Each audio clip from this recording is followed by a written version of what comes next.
know that they had strayed from their ways that God had taught them, and that they had fallen back into sinful habits, like worshiping idols. And so for their unfaithfulness, was this Babylonian capture a consequence or a punishment? Because the video says that it's neither, or that it's both, or something else. I don't really know. But really, let's take a look at this.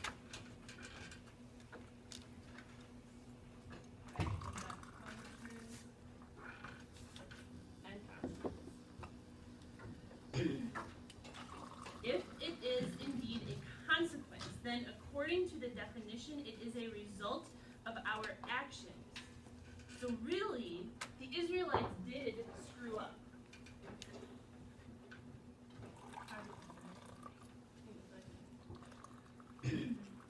Okay, so they fell backwards into sinful behaviors. They were not listening to the warnings from God, and also a consequence means that no one else did it to us. Alright? No one made the Israelites pick up these sinful habits. Alright? They did that all on their own. So there's another point for consequences. Okay, but on the other side, they didn't take themselves into captivity. Alright? And for it to be punishment, we know that it comes from an outside source due to unwanted behavior. So since it's an outside source, those are equal in size. Yes. All right. The Babylonians definitely used force to overtake the Israelites. However, I'm not sure that they did it because they really cared what they were doing. But we know for sure that God didn't like what they were doing. So that one's awesome. But did God really use direct force on the Israelites? I don't know. So, there we have it. The world will never know. Tootsie Roll. Thank you. Tootsie Pop. I was going to make that reference, but I didn't think anyone did that. Oh. Alright. So either way, these people had been taken into captivity before by Egypt, and they were enslaved there before Moses helped set them free and led them to the promised land. So, here we go again. Why does God allow them yet again to be taken over after he already set them free once? The Israelites had been saved and for a while had been worshiping God and doing their best to follow the commands given them. But it didn't last, and before long they had strayed in some different directions, despite the ways that God was calling them and warning them. Alright. One of my cousins has a son named Easton, who just a few weeks ago turned 2 years old. So now he is old enough to be walking and to be running around. And ever since he started crawling, when I'm with him and playing with him, he often just wants to go. Alright? And he will pick a point of interest and he will start cruising straight towards it. And 90% of the time, it is something or somewhere that he shouldn't be going. Like into the kitchen when dinner's being prepared, or towards the end of the driveway, or into Grandpa's toolbox. Right. This summer, when we celebrated his sister's birthday, we were at a campground, and I was sitting on a picnic table.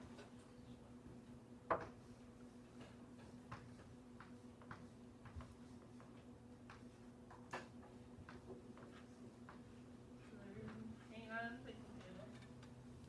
And Easton comes crawling up, and he is cruising straight under the picnic table, and he has fixed his eyes on the fire pit. Okay, it's the middle of the day, so there's not a fire burning, but it's still really dirty, and it could still cause him a lot of hurt, alright? And so I can call his name, I can tell him no, but that never works. And so what do?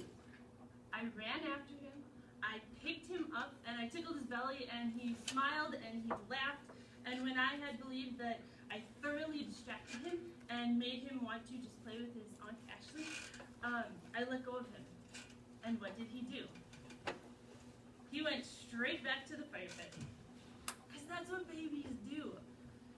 They see something that they want to try and they don't know any better, and so they go. And the parents and the caretakers, they want to let the babies move around, but they will do anything they can to keep them safe. Now I know that this is not the same because Easton, even at 2 years old, doesn't really understand the things that he shouldn't be doing. And when we tell him not to go somewhere, he doesn't really understand that. The Israelites had significantly further advanced cognitive skills, and they knew better. But sometimes all of us get caught up in this idea or this place or a thing, and we start to move towards it without realizing that it will hurt us, and that we end up further away from where we really actually want to be. And we have this God who's with us, and he calls to us, calls us by name. But our God is not a babysitter. So while he loves us, and when he sees us in pain, it hurts him, I don't think that God runs around picking us up and putting us back where we started.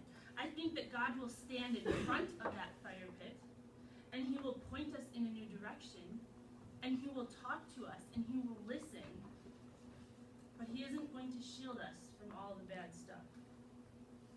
Choosing to follow God is not a promise that things will always be good or easy, and this time in the Israelite story is none of those things. But God is always with them. And so these people are deported from their home, from this place so rich in meaning because of all that their ancestors went through to get there. This place that God promised to them. All of a sudden they're taken away. And they're brought to this new land. They weren't really mistreated. They were allowed to work and to marry, and they weren't really put into slavery, but they had to do it all in the Babylonian kingdom, under the reign of King Nebuchadnezzar. And I think that we need to not underestimate how huge that kind of displacement is for a person. And not just a single person, but for all of their tribe. And knowing that they didn't leave behind what they knew in hopes of returning because all that they knew had been destroyed. One of the scariest days in my life so far was my first day of 7th grade. I know. In Forest Lake, you have kindergarten through 6th grade in elementary school, and you got 7th through 9th grade in junior high, and 10th through 12th in high school. Alright, so I went to Forest View Elementary, and I loved that school. I loved the teachers. It was great. I got along with the adults really well. I knew my way around. I spent 7 years of my life at this school. It was a pretty school. Little blue doors, and you got your windows, and one level. And you had to have your flag. So there's Forest View. It was a very nice place. And then in 7th grade, we moved up to the junior high. So there's probably about 75 kids in my class at Forest View, which meant that there would be close to 300 kids in my grade when I went to the junior high, because we had 8 elementary schools in my district and 2 junior highs. So 4 elementary schools fed into 1 junior high. And the junior high building was huge. Alright, it was 3 levels, and they were numbered very confusingly. And at one end of the building, they had this big hallway that they called the 9th grade hallway. And that's where my locker was in 7th grade. That's scary. I know! Why would you do that? And so here's the big, scary junior high school. And there was 3 levels.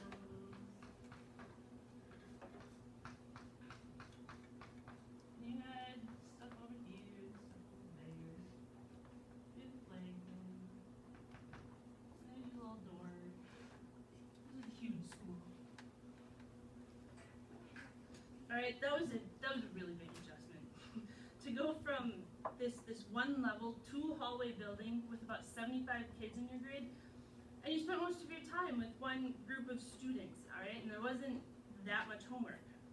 this huge 3-level, lots of non-parallel hallways building where there are about 300 kids in your grade, 3/4 of which you've never met before. It was like starting all over. Of course, I had been told what to expect, and I had done homework before, and I had a locker before, but everything was different. I had to remember a locker combination. I had to find 7 different classes. I had to walk into the lunchroom alone. It's the worst, by the way. I had to make new friends because most of my old friends I hardly ever got to see, and I had to figure out a whole new set of teachers. I had to start all over. At least this transition was expected and carefully planned out, all right? There was a purpose for all of these changes, and it was intended to prepare me for high school. There was a good reason for all of it, and generally I felt safe. When the Israelites were deported, I don't know that they saw it coming. It wasn't intentionally planned out, and the Babylonians weren't doing it to make their lives better. They were abruptly removed from their homes and their culture, and they were placed in a new culture, this unfamiliar place where everything was different. They had to start all over. They had to figure out how they could worship God outside of the temple. And in a culture that didn't worship God, imagine what they had to go through. I'm sure it was a little more intense than trying to find your science class on the 3rd floor. But the final amazing part of this story is that in the face of all of this junk that they had to go through, the Israelites never lost hope. It would have been so easy to give up. It would have been much easier to take on the customs of the world that they moved into, to let themselves live in anger at God for not saving them from this time. 70 years spent away from their home. 70 years. It could be 3 or 4 generations. God never gave up on them. God never left them. And they trusted in that. We live in a world that uses that word hope a lot. Hope is trusting that something will be. Being deported from your homeland and knowing that God is present.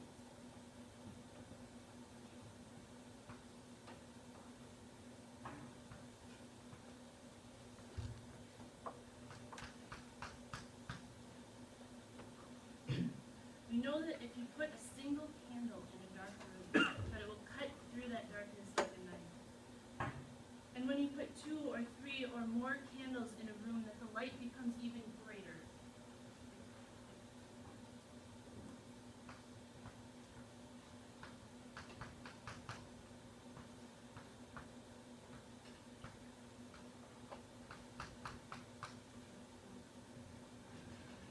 And the amazing thing is that your visibility becomes better and better. When one person can hold onto hope in the toughest of times, God rejoices, and the darkness is overcome. And when people can come together, their strength of their hope multiplies. These Israelite people went through the unimaginable, not knowing what would happen. But together they held on. And we have their story to remind us of God's amazing presence and hope in us. We know that we can have that hope in God too. And that even if we feel burnt out, we know that God is ready to ignite our hope in Him. Amen. Jacob Morgan. Is it recording? Yeah. No, it's not. It says 7. Oh, Yeah, and I was Emily kidding. Lindsay. Are you Oh. kidding? It's also like 2 minutes till 7:30. We should be like, oh wait. Okay, ready? Are you guys recording? Go. It kind of looks like it. No, it didn't. I mean, I can take it out, but I probably won't.